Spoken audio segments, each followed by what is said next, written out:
10월 1일 한국이 국군의 날을 맞아 철저히 감춰왔던 비장의 무기 현무5를 전격 공개했습니다. 그동안 베일에 쌓여있던 이 괴물 미사일이 모습을 드러내자 세계 각국의 언론사들은 충격에 휩싸였고 특히 일본의 반응은 더욱 뜨거웠습니다. 일본은 한국과 군사력 경쟁을 지속해온 만큼 이번 공개는 일본 내에서 큰 파장을 일으켰는데요. 일본 매체 NHK와 아사히TV는 한국의 괴물 미사일, 일본을 겨냥한 것인가라는 제목으로 단독 보도를 내놓았습니다. 이 보도는 일본 내부에서 긴장감이 고조되고 있음을 단적으로 보여주는 사례였는데요. 일본 방송이 전한 한국 군사력 특집 방송과 그에 대한 일본 현지 반응, 그리고 전 세계 네티즌들의 한국의 군사력 재평가가 어떻게 이뤄지고 있는지 살펴보겠습니다.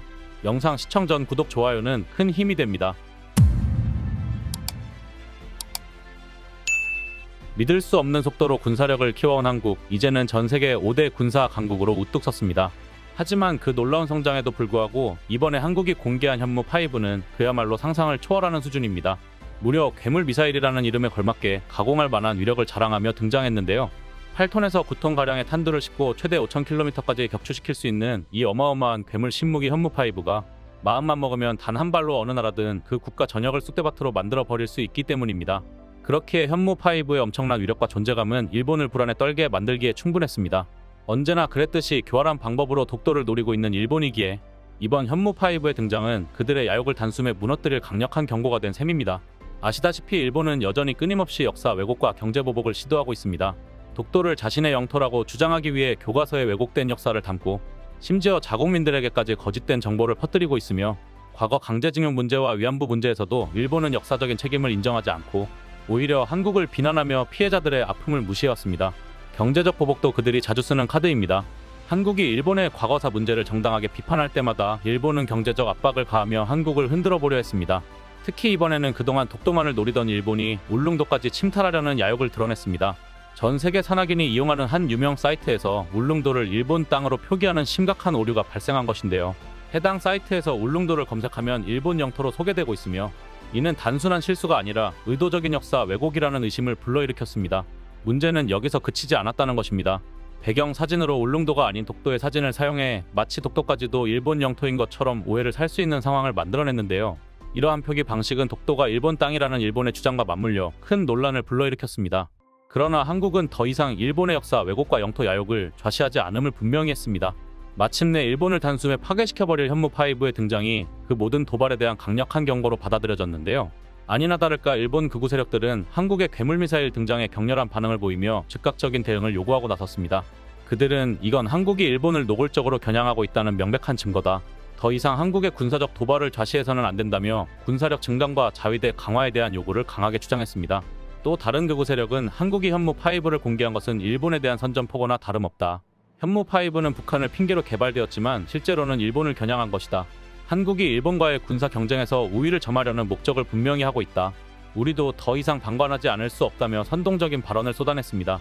그러나 이들의 얄팍한 선동은 이제 한국 입장에서 그저 졸렬한 발버둥에 불과했습니다. 헤즈볼라를 무너뜨린 이스라엘의 벙커버스터를 능가하는 현무5는 그들이 자랑하는 일본 자위대의 방어 체계를 순식간에 무력화시킬 수 있는 위력을 가지고 있을 뿐더러 일본이 아무리 방어력을 강화하고 최신 요격 시스템을 도입하더라도 현무5 앞에서는 무용지물이 될 수밖에 없습니다. 만약 우리 정부가 확산탄을 장착한다면 축구장 400개를 순식간에 잿더미로 만들어버릴 수 있으며 단 한 발로 일본의 주요 군사 시설이든 심지어 벙커까지도 무력화시킬 수 있는 이 무기는 일본 입장에서는 재앙 그 자체입니다. 다시 말해 일본이 아무리 자신들의 방어력을 과시해도 한국의 강력한 군사력 앞에서 그들은 더 이상 우위를 점할 수 없는 상황에 처하게 된 것인데요. 전 세계 대형 커뮤니티들조차 한국이 북한이나 일본을 날려버리기엔 너무 과하지 않냐? 이건 미사일이 아니라 그야말로 재앙의 도구다. 솔직히 이 정도면 그 어느 나라도 한국에 덤볐다가는 지구상에서 사라질 것 같다라며 현무5의 성능에 경외심과 두려움이 뒤섞인 반응들을 쏟아냈습니다. 그리고 특히나 한국의 시가 행진과 함께 공개된 현무5 영상은 전 세계를 깜짝 놀라게 하기 충분했습니다. 일본의 방송 NHK조차 해당 장면을 집중 조명하며 한국의 현무5 미사일에 주목해봐라, 움직임이 이상하다라며 경악한 것인데요. 일본 전역에 이목을 집중시킨 이 장면은 다름 아닌 한국의 현무5 미사일 발사 차량이었습니다. 특히 이 차량의 독특한 이동 방식이 주목을 받았는데 그동안 공개되지 않았던 새로운 형태와 크기, 그리고 움직임이 기존 차량들과는 확연히 달랐기 때문입니다. 일본의 한 군사 전문가는 현무5 이동식 발사 차량은 한국이 지난해 공개한 모델과 외형적으로 비슷해 보이지만 세부적으로는 여러 차이점이 있다. 크기, 전체 길이, 그리고 바퀴 수 등에서 기존 모델과는 차별화된다고 설명했는데요. 이어 전문가는 우선 차량의 디자인이 방어적 측면을 고려한 최신 기술이 적용된 것으로 보인다. 차량 자체가 전파방해 기능을 갖춘 장갑판으로 덮여 있는데 적의 전자기 공격이나 드론 공격에도 견딜 수 있게 만든 것 같다. 그리고 이 발사 차량은 18대18 구성으로 9개의 구동축이 좌우에 각각 달려 있으며 총 18개의 바퀴가 있는 것이 특징이다.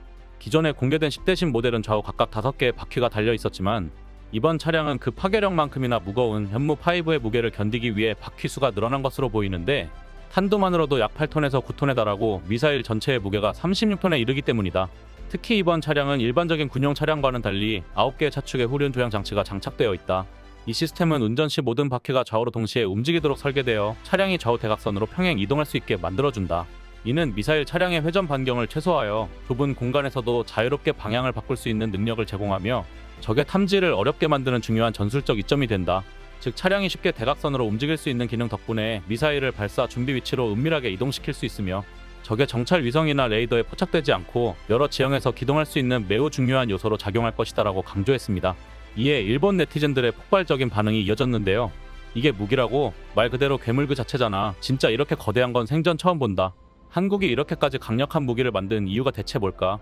아무리 북한이 걱정된다 해도 5000km까지 격추 가능한 이 미친 범위는 좀 지나친 거 아니냐? 이건 단순히 북한만을 위한 게 아니라고 본다. 이 무기는 이미 핵무기와 다를 게 없잖아. 단 한 발이면 어떤 나라도 순식간에 초토화될 수 있을 정도라고. 이렇게나 강력한 무기를 가진 한국을 이제 아무도 무시 못할 것 같다며 경외심과 두려움의 반응을 보였습니다. 그러나 사실 현무5와 같은 첨단 미사일이 없더라도 한국은 이미 여러 측면에서 일본보다 군사력에서 우위를 점하고 있습니다. 2024년 군사력 순위를 보면 한국은 전반적인 군사 역량에서 일본을 앞서고 있음을 쉽게 확인할 수 있습니다. 물론 최신형 구축함과 잠수함을 포함한 일본의 해상자위대는 강력한 해상 전력으로 세계에서 손꼽히는 해군력을 자랑합니다. 그러나 일본의 군사력은 헌법 재구조에 의해 여전히 방어적 성격을 유지하고 있습니다. 즉 공격적 전력보다는 방어 위주의 구조에 묶여 있다는 것입니다. 반면 한국은 해군뿐만 아니라 육군, 공군에서도 꾸준히 전력을 강화해 왔습니다. 그 중심에는 자국산 무기 개발이 빛을 발하고 있는데요. 스텔스 기능을 탑재한 4.5세대 전투기로 향후 더 발전된 5세대 전투기로 업그레이드되는 KF-21 보라매와 세계에서 가장 현대적이고 첨단 기술이 적용된 전차 중 하나로 평가받으며 세계 최정상급 전차로 자리매김하고 있는 K2 흑표 전차, 장거리 사격 능력과 기동성 면에서 매우 뛰어나 이미 폴란드, 인도, 핀란드 등 세계에서 가장 많이 수출된 K9 자주포까지 한국은 다양한 첨단 무기를 통해 이미 자국 국방을 달성하는 데 성공하고 있습니다. 이는 단순한 수입 비전을 넘어섰다는 것을 의미하며 일본이 아직 도달하지 못한 부분입니다. 여기에 현무5까지 공개된 상황에서 일본은 더 이상 한국과의 군사적 격차를 무시할 수 없는 상황에 놓였으며 또다시 역사 왜곡과 영토 침탈을 시도해온다면 한국은 더 이상 외교적 차원이 아닌 군사적 측면으로 일본의 야욕을 단숨에 짓밟아버릴 것입니다. 이렇듯 현무5의 등장은 그러한 한국의 자신감을 전 세계에 알리는 계기가 되었고 그 파장은 앞으로도 계속될 것인데요. 한국의 군사력이 전 세계에서 다시금 주목받는 지금 우리 국민들은 자국의 국방력을 자부심으로 바라볼 수 있게 되었으며 앞으로도 한국의 군사적 위상은 꾸준히 성장할 것입니다. 이상 블랙튜브였습니다. 시청해주셔서 감사합니다. 구독, 좋아요, 알림 설정은 더 나은 영상 제작 결정에 큰 힘이 됩니다.